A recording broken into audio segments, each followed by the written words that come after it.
80နဲ့လှည့်တာ3,200,000ပေါက်တယ်တဲ့နေတဲ့စမာနာမဒါလေးကတော့သူပေးတဲ့ချိန်ကတော့ညဦးပိုင်းတနာရနေပြီးတော့မနက်4 နာရီတွင်ပေးပါတယ်ကြိတ်တဲ့ချိန်ထားဆော့မနက်ဆိုလို့ရှိရင်8 နာရီကြာနေပြီးတော့17 နာရီကြာအချိန်မှမပေးရင်တနာရီကျော်ကြာနေ3 နာရီကြာအဲ့လိုလေးလက်ကျန်တဲ့ချိန်ကတော့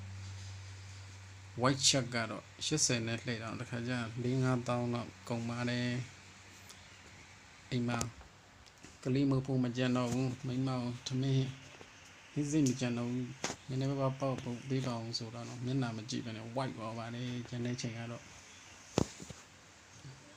ဂျာလေးကတော့တမင်ပေါ့နော်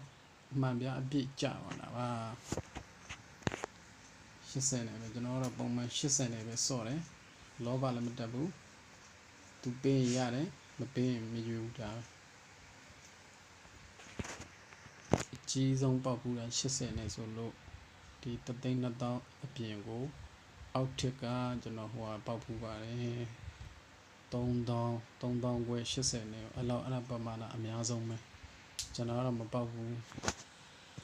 ကျေးဇူးတင်ပါတယ်ဒါကြီးလည်းလောဘတိုက်မစော့နဲ့ဒါကြောင့်ကျွန်တော်80နဲ့စော့ဒါကြောင့်